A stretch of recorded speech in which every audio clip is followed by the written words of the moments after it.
목사의 삶이 그런 것 같아요. 이렇게 설교를 고민하고 있을 때 항상 예화거리를 주세요. 제 사진 한 장 보여드릴게요. 잘 보이시나요? 저희 에마 로체 디스펜서 암이라는 그 뼈대인데요. 저 뼈대가 다 녹슬었잖아요. 저게 지금 간당간당해요. 달리다가 저게 턱 끊어졌으면 그냥 차가 뺑글뺑글 돌면서 저희 아내가 자유로를 몇 번 탔거든요. 근데 조금 소리가 좀 심상치 않다 해서 그저께 이제 갔는데 저런 상태였던 거예요. 반대쪽도 한 반 정도는 진행된 상황이었고요. 첫 번째 감사한 건, 하나님의 은혜와 보호가 있어서 정말 이것을 발견하게 하신 하나님께 감사. 정말 이것이 톡 끊어지지 않게 하신 하나님께 감사. 큰일 날 뻔했잖아요. 근데 큰일이 아니라, 이거는 알게 하신, 보호하신 하나님께 감사할 내용이구나 라는 마음이 들었고요. 이거를 정말 알았으면 탈 수 있었을까? 솔직히요, 2주 전에 자동차 종합검사를 했어요. 54,000원인가요? 전부 다 엔진까지 다 봐주는 거 있잖아요. 가서 이렇게 해서 밑에도 보시고 막 브레이크 체크하고 하는 그 종합검사를 했는데 이걸 말씀을 안 해주신 거예요. 못 보신 거죠, 그분도. 이게 2주 전이었어요. 그러니까 저도 얼마나 황당했어요. 근데 만약에 그때 발견이 돼서 알았으면 탈 수 있었을까? 왜 못 탈까요? 불안해서 못 하죠. 걱정돼서 못 하죠. 지금까지 탈 수 있었던 이유는 뭔가요? 저게 고쳐서가 아니고 멀쩡해서가 아니고 불안한 마음을 몰랐기 때문에 불안한 마음을 다스린 게 아니라 그냥 몰라서 불안한 마음이 들지 않았기 때문에 편하게 사실은 타고 다닌 거죠. 그러면 삶에 이렇게 문제가 생기고 보이는 걱정과 환난과 아니면 어떤 고난들이 있는데 모르고 당하는 거하고 알고 당하는 거하고 정말 상황은 똑같은 거잖아요. 그런데 이렇게 달라질 수 있나 마음이? 저걸 딱 보는 순간 막 두려움이 없어. 그동안 어떻게 그걸 탔을까? 이런 마음이 좀 들었던 거죠. 불안. 불안. 이거 정말 무서운 거구나. 무서운 거구나. 이런 좀 생각을 했습니다. 옛말에 이런 말도 있잖아요. 아는 것이 병이죠. 모르는 게 약이다. 어떻게 이렇게 잘하세요? 큰 소리로. 감사합니다. 저 이런 피드백 호응 좋아합니다. 아는 게 병이 될 정도로 우리가 문제를 알면 그 아는 것이 약이 되면 좋은데 때로는 병이 될 때가 있다는 거예요. 문제를 알고 대처하고 그 문제를 잘 지혜롭게 해결할 수 있으면 약이 되는데 그 문제에 함몰되고 빠지고 불안으로 나아가면 병이 되는 거죠. 그렇게 보면 결국은 문제가 어렵고 힘들고 이럴 수는 있지만 그 문제보다 그것 때문에 생겨나는 그 불안의 문제가, 우리 마음의 그 불안이 정말 무서운 적이 아닌가? 이런 생각을 좀 해봤습니다. 오늘 이스라엘에게 적용하면 이런 거예요. 이스라엘 지금 어때요? 전쟁에 패했잖아요. 많은 군사를, 전력을 잃었잖아요. 리더를, 제사장을, 사사를 다 잃어버렸어요. 게다가 언약궤까지 빼앗겼어요. 아니 이거보다 지금 이 문제보다 더 큰 문제가 있나요? 이스라엘에게 있어서?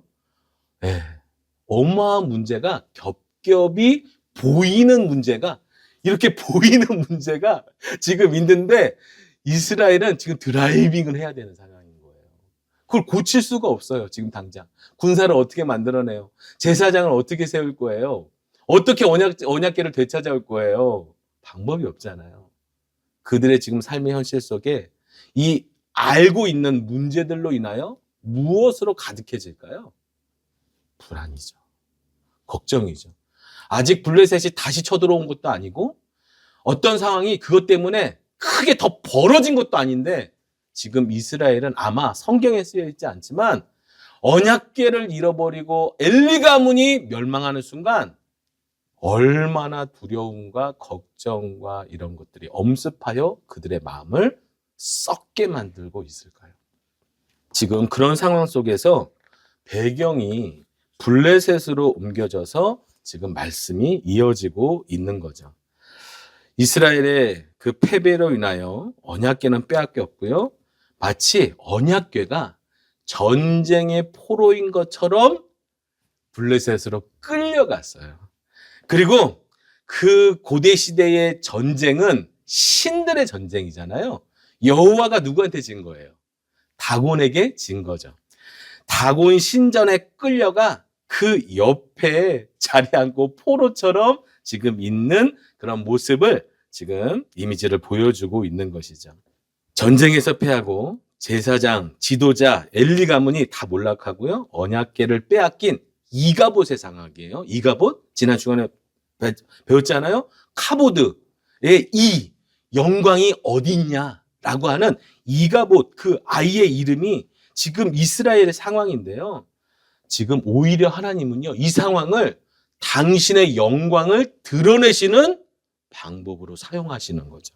하나님의 궤가 7달을 블레셋에 머뭅니다. 7달. 7달. 네, 7달. 네, 하나님의 완전수로 그들을 초토화시키시는 거죠.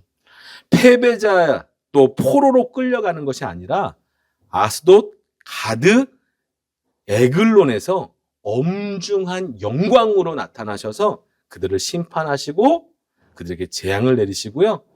자신의 손으로 자신이 오직 유일하신 진정한 하나님인 것을 증명하시면서 영광을 회복하시는 것이죠. 이가봇이 아니라 하나님의 영광은 여전하다라는 것을 스스로 증명하는 오늘 말씀 이야기입니다. 오늘 말씀을 통해서요, 하나님의 임재와 영광에 대한 우리의 사고가 또 오해가 수정되어지고 하나님을 진정으로 경외하고 주님만 바라보는 예배자가 되어서요, 진정한 하나님의 영광과 임재를 누리는 인생 되기를 간절히 소망합니다. 예, 이제 한 절 한 절씩 좀 살펴볼까요? 자, 끌려갑니다. 사실 끌려가는 게 아니죠. 그냥 잡혀가 주시는 거죠. 네, 네. 엘리 가문의 심판을 위해서 그 하나님을 우상처럼 미신처럼 섬기는 영적인 지도자들과 이스라엘 백성들에게 교훈하시고자 기꺼이 수모와 수치를 감수하시면서 지금 끌려가 주시는 거예요. 자, 어디로 갔습니까? 블레셋의 아스돗이라는 곳으로 가는데요. 자, 1절, 2절 읽어보겠습니다. 시작. 블레셋 사람들이 하나님의 궤를 빼앗아 가지고 에베네셀에서부터 아스돗에 이르니라. 블레셋 사람들이 하나님의 궤를 가지고 다곤의 신전에 들어가서 다곤 곁에 두었더니 아멘. 다곤은요, 가나안 땅의 대표적인 신이에요. 혹시 가나안 땅에 더 유명한 신 이름을 한번 이렇게 나올 법도 한데 누구 아는 이름 있으신가요? 가나안 땅에 여러 신들이 있는데, 왜냐하면 다신관이기 때문에 그들이 믿고 싶은 대로 신을 만들어서 뭐 곡물의 신, 태양의 신, 강의 신, 바다의 신, 이렇게 그 대표적인 신들을 형상화시켜서 믿는 거예요. 이게 우상이잖아요. 자, 다곤도 하나의 그런 어떤 주종목이 있어요. 근데 제일 유명한 주신이 다곤인데 또 있어요. 어떤 신이 있나요? 그 유명한 우리 엘리야 사건 때 바알, 아세라, 네, 이런 신들이 있잖아요. 다곤의 아들이 바알이에요. 네. 그렇게 이제 그 고대 문헌에는 전해지거든요. 다곤은요, 반신 반어, 위는 사람이고요, 아래는 물고기인 블레셋이 그 지중해 연안에 자리 잡고 있으면서 가나안 땅에 비옥한 그 해변, 그러니까 바다로도 또 농사도 다 지을 수 있거든요. 그러니까 이 두 가지가 합쳐졌어요. 어떤 때는 물고기의 형상으로 바다의 풍요로움을 누리고자 했고요. 그리고 이 육지의 곡물의 신으로서요, 곡물까지 이 풍요, 어쨌든 풍요의 신이에요. 사사시대를 거쳐 왕정시대로 가는 요 세기에는요, 가나안 땅의 주신은 다곤이었습니다. 그리고 왕정시대로 가면 바알로 바뀌죠. 삼손이 가사에서 이제 적들과 함께 기둥 밀어 죽잖아요. 거기가 어디냐면 가사란 말이에요. 가사. 블레셋의 5지방의 한 지방이었던 가사였고, 어떤 신전이었어요? 다곤 신전이었어요. 자, 오늘은 어디냐면 블레셋 지역의 5도시 중에 여기 아스돗이에요. 아스돗에도 여전히 다곤의 신전이 있었던 거죠. 주신이었으니까요. 자, 그 옆에 두었습니다. 옆에 뒀다는 얘기는요, 전쟁의 포로처럼 그 다곤의 부하가 됐다, 잡혀 있다, 이런 것을 상징하는 것이죠.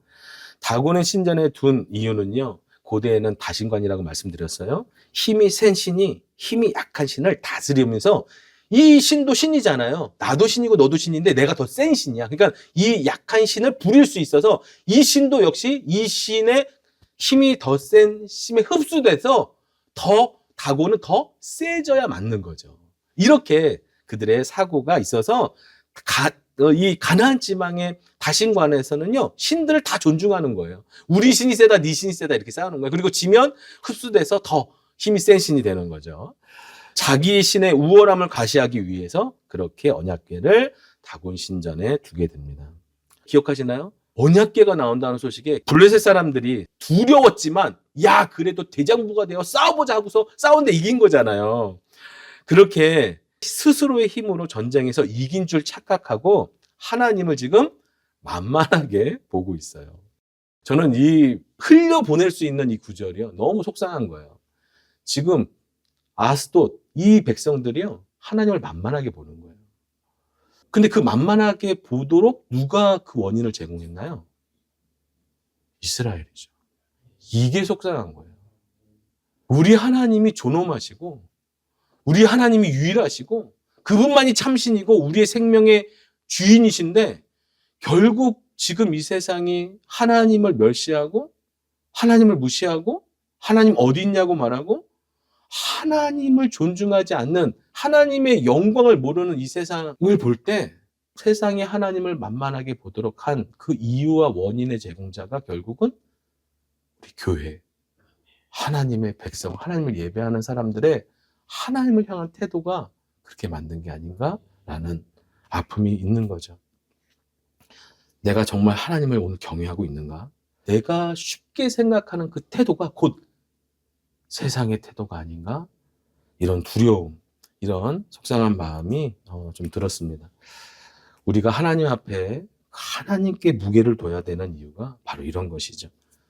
내가 내 부모를 공경하지 않는데 남이 내 부모를 존중해 줄까요? 이런 거죠.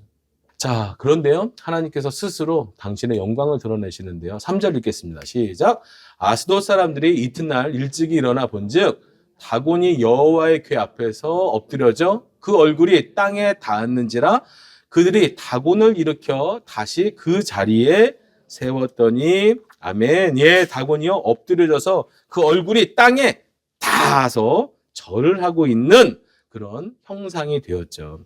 이 모습은 마치요, 다곤이 하나님 앞에서 항복하고 엎드려 경배하는 모습이 그려지죠. 완전한 복종과 헌신을 표현하는 예배와 같은 모습으로 지금 다곤이 엎드려져 있는 거예요. 그런데요, 그 다곤 신전에 드나드는 성직자들이 있을 거잖아요. 그들이 사제들이 왜 넘어졌지 하고 이제 세웠는데, 참 재밌지 않아요? 성경은요, 오늘 이 여호와를 이긴 다곤이잖아요, 어떻게 보면 그들의 입장에서. 근데 그 다곤은요, 사람들의 손이 아니면 일어설 수 없는 신인 거예요. 지금 오늘 성경은요, 그걸 해학적으로 묘사하고 있어요. 그들이 위대하고 세다라고 생각하는 그 신은요, 사람들의 손에 부추김을 받아야 일어설 수 있는 신이라고 교훈하고 있는 거죠. 자, 계속해서 그 다음 날이 됩니다. 4절 읽겠습니다. 시작. 그 이튿날 아침에 그들이 일찍 일어나 본즉 다곤이 여호와의 궤 앞에서 또다시 엎드려져 얼굴이 땅에 닿았고 그 머리와 두 손목은 끊어져 문지방에 있고 다곤의 몸뚱이만 남았더라. 아멘. 네, 더 심해졌죠? 목과 손이 잘렸고요. 그래서 문지방에 널브러져 있었고 몸뚱이만 남았다라고 이렇게 기록하고 있어요. 어떤 것을 형상하냐면, 고대 관습에는요, 전쟁에서 지면 어떻게 했죠? 목을 잘랐어요. 다윗도 골리앗을 죽인 다음에 그 소년 다윗이요, 두려워하지 않고 골리앗의 목을 베어버리죠. 이게 전쟁이에요. 이게 전쟁이에요. 도망가려는 시도를 했던 것처럼 마치 저 문지방까지 손이 가 있는 형상과 여전히 엎드러져서 몸뚱이만 남아있는데, 그거 아시나요? 제물을 드릴 때 어떻게 각을 뜨는지 아세요? 사지를 다 가서 몸뚱이만 남겨서 그걸로 제물을 드리죠. 마치 엎드려져 예배할 뿐만이 아니라 하나님께 바쳐진 제물처럼 각이 떠져서 그렇게 남아있는 다곤 신상의 모습을 보여주고 있는 거죠. 자, 그런데요, 그 손목과 얼굴이 문지방에 있어서 이 이제 사무엘서가 쓰여질 때까지 이런 그 블레셋에 문화가 생겼다라고 5절이 하나 기록하고 있어요. 자, 읽어보겠습니다. 시작. 그러므로 다곤의 제사장들이나 다곤의 신전에 들어가는 자는 오늘까지 아스돗에 있는 다곤의 문지방을 밟지 아니하더라. 아멘. 다곤의 문지방을 밟지 않는 문화가 생겼다라고 기록하고 있는데요. 왜 문지방을 밟지 않게 됐어요? 그들이 다곤의 머리와 손목이 어디에 닿았어요? 문지방. 이 문지방은요, 신전, 신의 영역과 세상의 영역의 경계예요. 그런데 이곳에 다곤의 부러진 얼굴과 손목이 거기 남겨졌는데, 이들은 자신의 신의 얼굴과 손목이 그곳에 다 있었다는 것만으로 어떻게 여기냐면 그걸 우상화 또 하는 거예요. 거기는 다곤의 얼굴이 잘라져 있었던, 손목이 있었던 거룩한 장소야 라고 착각하면서 그것을 신성화했다는 뜻이에요. 성경이 이걸 기록하고 있는 건요, 계속 이스라엘이 하나님의 언약궤, 이 언약궤를 하나님 임재와 영광의 상징인 그 언약궤를 어떻게 대우했어요? 자신의 목적과 유익을 위해서 이용하려고 우상처럼 미신처럼 대했잖아요. 그래서 언약궤 하나님의 영광 스스로 그 패배를 감수하시면서 지금 여기까지 오신 거잖아요. 그런데 이 블레셋 사람들이 그 자신의 신을 대하는 그 신을 일으켜 세워줘야 되고, 그 신이 닿았던 그것을 다시 거룩하게 우상화 작업을 하는 이런 어리석은 백성인 것을 오늘 고발하고 있는 거죠. 아스돗을 비롯한 블레셋에 있는 이방신을 섬기는 모든, 아니 또 오늘날 하나님을 모르는 자신의 내면의 우상과 세상의 우상을 섬기면서 하나님을 보지 못하는 그냥 우상과 미신으로 살아가는 이 세상을요, 고발하고 있는 거죠. 자, 그런데 이렇게 되었는데도 이 아스돗 사람들이 하나님의 권능과 역사를 우연으로 생각하는 거예요. 추측을 하거나 그런가 하고 이렇게 하지만 하나님의 권능을 믿지 않습니다. 그때에 하나님께서요, 이제 드디어 그들이 느끼고 체감하고 깨달을 수 있도록 당신이 진정한 하나님이신 것을 보여주기 시작합니다. 6절과 7절 읽어보겠습니다. 시작. 여호와의 손이 아스돗 사람에게 엄중히 더하사 독한 종기의 장으로 아스돗과 그 지역을 쳐서 망하게 하니 아스돗 사람들이 이를 보고 이르되 이스라엘 신의 궤를 우리와 함께 있지 못하게 할지라. 그의 손이 우리와 우리 신 다곤을 친다 하고, 아멘. 잘려나간 다곤의 손과는 대조적으로 여호와의 손이, 권능의 손이 일하시기 시작합니다. 독한 종기라고 했는데요, 종양, 종기, 녹양, 패스트. 왜냐하면 그 6장에 가면 이제 그 쥐의 형상을 만들어서 이렇게 제물로 드리잖아요. 그런 것 때문에 학자들은 패스트의 일종이 아니냐 이렇게 하지만 그건 중요하지 않고요. 부풀어 오르는 피부병 이렇게 이해하셔도 되고요. 어쨌든 중요한 건 독한 거예요. 사람을 죽일 수도 있는 그 정도의 무서운 종기가 시작이 되었고요. 여호와의 손이라는 것은요, 지금 성경에서 자주 나오는 단어는 아니에요. 근데 어디에 먼저 등장하냐면 하나님께서 이스라엘 백성들을 애굽에서 구해내실 때에, 애굽을 치실 때에 그때 처음 등장하는 돈이 여호와의 손이에요. 왜? 사사기 400년이 지나는 동안 여호와의 손이라는 단어를 안 쓰다가 지금 사무엘에 와서 이 여호와의 손을 쓸까요? 그런 표현을 쓸까요? 애굽의 신들을 치신 여호와의 손이 지금 다시 이곳에서 일하시기 시작하신 거죠. 그 하나님을 지금 이야기하고 있고요. 엄중한 징계를 받고서야 지금 이 아스돗 사람들이 이제 인지하기 시작했어요. 이스라엘 신의 궤를 우리와 함께 두지 못하겠다. 그 신의 손이 우리의 다곤을 친다라고 이제 인식하기 시작했습니다. 대책회의를 합니다. 아까 5도시라고 그랬는데요. 그 방백들이라고 말하죠. 방백은 이렇게 군주들이 연합을 해서 최고의 군주가 전체를 다스리는 왕들의 왕을 뽑아서 그 왕이 다스리는 그런 제도예요. 그래서 블레셋에 5도시가 큰 도시가 있죠. 이 5도시의 방백들이 군주들이 이제 함께 연합을 해서 블레셋이라는 나라가 된 건데요. 그 5 리더들이 모여서요. 대책회의를 하는데요. 어디로 보내죠? 아마 그렇게 생각했던 것 같아요. 정말 하나님이 치셨나? 라는 의문을 가지고 우연은 아닌가? 정말 가드에서도 그런 일이 벌어질까? 가드 사람들은 세니까. 기억하시나요? 골리앗의 고향은 가드죠. 그들은 아낙 자손들이죠. 힘센 그곳에 보내면 이 언약궤도 맥을 못 출 거야 라는 어떤 그런 믿음이 있었던 것 같아요. 자, 그렇게 해서 가드로 보냅니다. 그런데 그 가드에서 어떤 현상이 벌어졌죠? 자, 9절을 읽겠습니다. 시작. 그것을 옮겨간 후에 여호와의 손이 심히 큰 환난을 그 성읍에 더하사 성읍 사람들의 작은 자와 큰 자를 다 쳐서 독한 종기가 나게 하신지라. 아멘. 표현은 비슷한데요. 구체적으로 보면요. 완전히 달라요. 어떻게 다른지 아세요? 아스돗에서의 치신 역사랑 가드에서 치신 역사는 어느 게 더 클까요? 네, 제가 너무 뻔한 거 물어봤죠. 지금요. 여호와의 손이 심히 큰 환난이라고 표현했고요. 작은 자나 큰 자나 다 쳤다고 이야기를 하죠.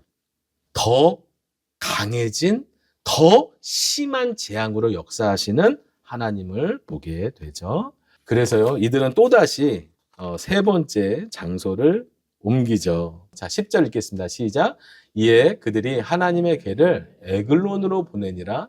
하나님의 궤가 에글론에 이른즉 에글론 사람이 부르짖어 이르되 그들이 이스라엘 신의 궤를 우리에게로 가져다가 우리와 우리 백성을 죽이려 한다 하고 에글론의 고백입니다. 그들이 두려워 떨기 시작했어요. 하나님의 권능을, 하나님을 인정하기 시작했습니다. 에글론에서 더욱더 심해지는 하나님의 재앙을 보게 되는 거죠. 이들이 이렇게 우리를 죽이려고 하나님의 궤를 우리 에글론으로 가져왔느냐라고 따지면서요. 그 이유를 11절, 12절에 이렇게 마무리하고 있는데요. 한번 다시 읽어보겠습니다. 시작. 이에 사람을 보내어 블레셋 모든 방백을 모으고 이르되 이스라엘 신의 궤를 보내어 그 있던 곳으로 돌아가게 하고 우리와 우리 백성이 죽임 당함을 면하게 하자 하니 이는 온 성읍이 사망의 환난을 당함이라. 거기서 하나님의 손이 엄중하심으로 죽지 아니한 사람은 독한 종기로 치심을 당해 성읍의 부르짖음이 하늘에 사무쳤더라. 아멘. 점점 더 하나님의 재앙이 심해지고 있어서요. 12절에 보면요. 저런 표현이 없어요. 와, 그냥 죽겠다고 고통을요. 하늘에 쏟아놓기 시작하는데 그들의 그 고통의 소리가 하늘에 사무치는 듯한 느낌으로 에글론 성읍이 엄중한 심판을 받고 있음을 지금 말씀하고 있는 거죠. 자, 이거 좀 정리를 해드렸어요. 6절은 어딘가요? 아스돗이었죠. 9절은 어딘가요? 가드였습니다. 11절은 어딘가요? 에글론이에요. 하나님께서 아스돗과 가드와 에글론으로 법궤가 그들이 옮겨갈 때마다 점점 더 엄중하게, 점점 더 심하게 하나님의 엄중한 영광으로 당신의 영광을 증명하시는 거예요. 당신의 임재를 증명하시는 거예요. 하나님이 하나님이신 걸 증명하고 있잖아요. 그런데요, 오늘 하고 싶은 게 저 엄중하다, 크다, 또 엄중하다 이게 무엇이냐면 우리가 그동안 사무엘을 계속 보면서 지난 시간에 이가봇, 카보드, 그 카보드라는 영광, 무게, 비대, 살찌다, 상대방을 무게 있게 대하는 존중, 다 같은 카보드의 다른 표현이에요. 그러니까 형용사, 부사, 동사 이런 식으로 그 본질의 카보드의 단어에서 변형된 단어로 오늘 하나님의 이야기를 써내려가는 거예요. 엘리의 아들들은 하나님을 멸시했어요. 무게가 없이 대했어요. 카보드가 없이 대했단 말이에요.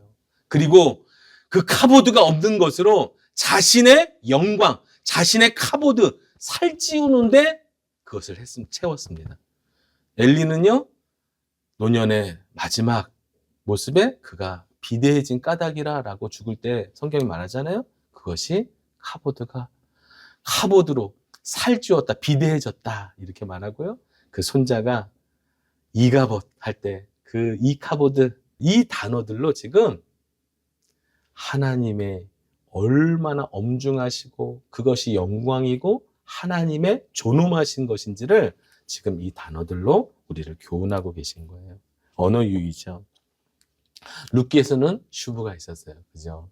자, 사무엘에서는요, 카보드가 있는 거예요.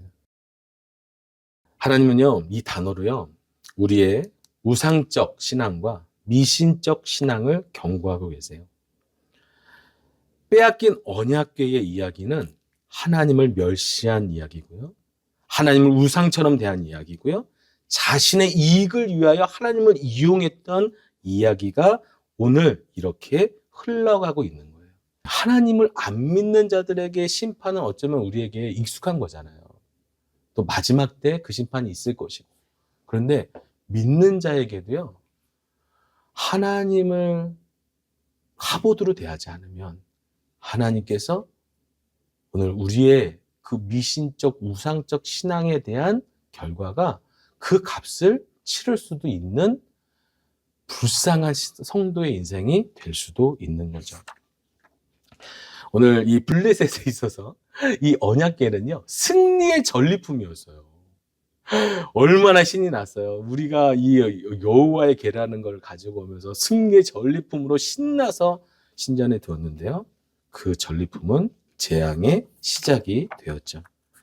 이게 하나님을 우상처럼 대하는 자들의 안타까운 결말일 수 있습니다. 마지막으로 하나, 또 이제 이 말씀 속에 담겨진 큰 의미가 하나 있는데요. 하나님께서요, 이 아스돗, 가드, 에글론, 이렇게 반복하니까 이제 외우실 것 같아요. 이렇게 세 도시를 초토화시킨 거잖아요. 왜 그렇게 아스돗, 가드, 에글론으로 유랑 같은, 포로와 같은 자신의 초라함으로 그 여정을 다니시면서 그들을 재앙하시고 그들을 심판하셨을까요? 자, 그 비밀들이 있는데요. 여호수아 11장 21절 한번 읽어보겠습니다. 시작. 이스라엘 자손의 땅에는 아낙 사람들이 하나도 남지 아니하고 가사와 가드와 아스도데만 남았더라. 누가? 아낙 사람들이. 아낙 사람들은 가나안 땅에 힘을 상징하는 대표적인 사람들이죠.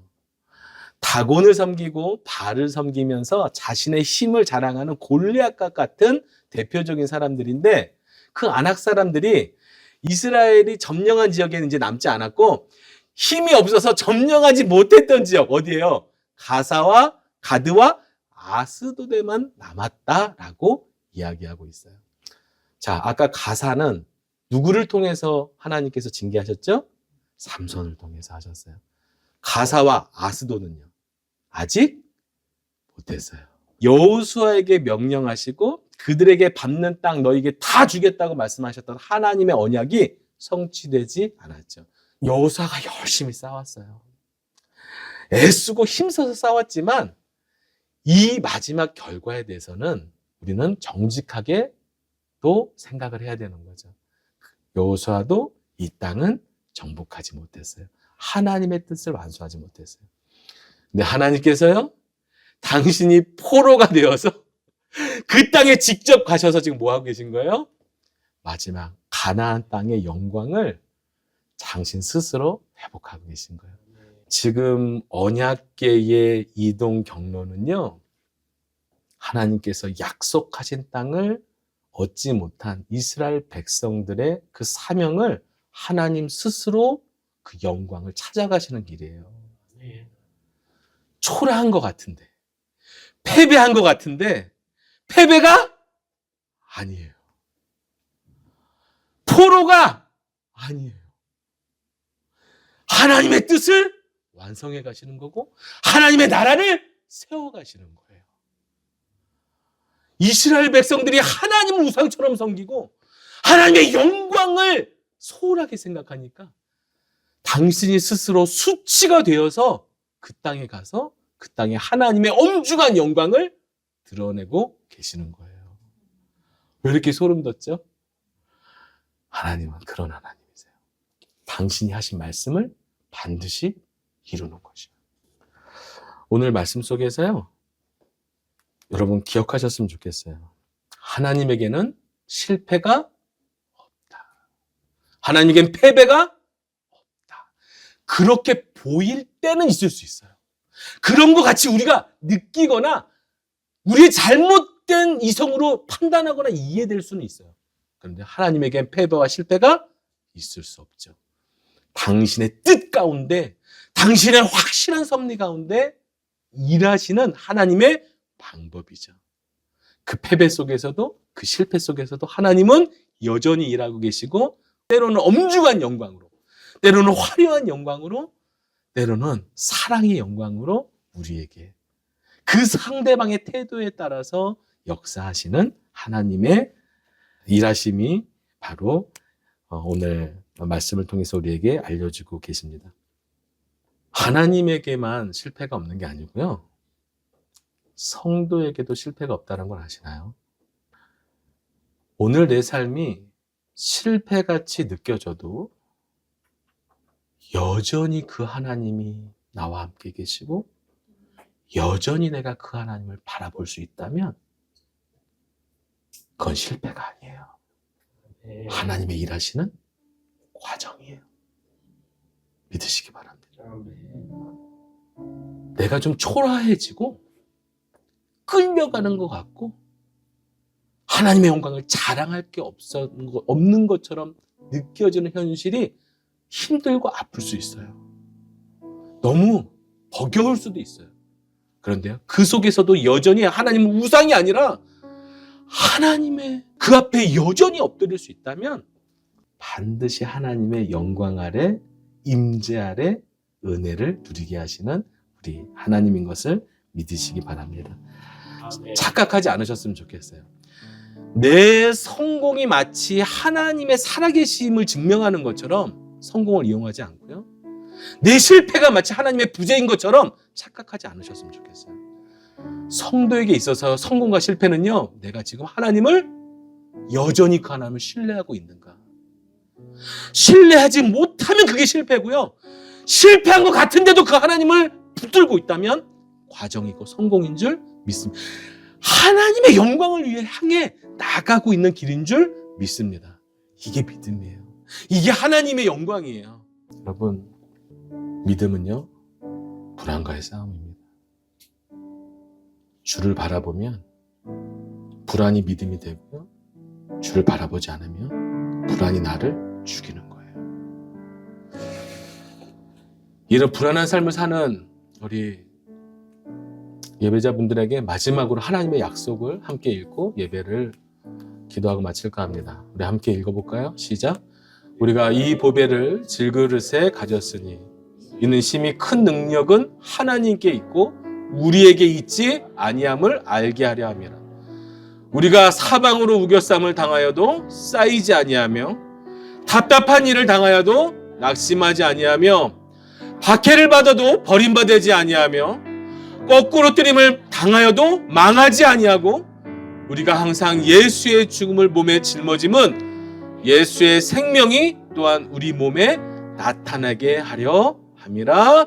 아멘. 아멘. 하나님 주님의 그 복음과 우리를 향한 사랑이 예수 그리스도로 확증이 되어 오늘도 우리가 함께 하시는 줄 믿습니다. 비록 환난을 당하고 고난을 당하고 그것 때문에 두려운 인생을 살지라도 오늘 그 하나님을 붙들면 나는 살 수 있습니다. 그 하나님을 놓치는 순간 나는 죽는 거예요. 오늘 그 하나님의 임재, 언약의 상징, 그 영원한 생명의 상징인 그 언약의 임재와 영광 앞에 엎드려 우상과 미신이 아닌 그 살아계신 하나님을 경배하고 존중히 여기며 하나님을 의지하고 주만 바라보는 예배자 인생 되기를 소망합니다. 우리 그렇게 결단하면서요, 내 마지막 찬양 하나님께 올려드리고 함께 기도합니다.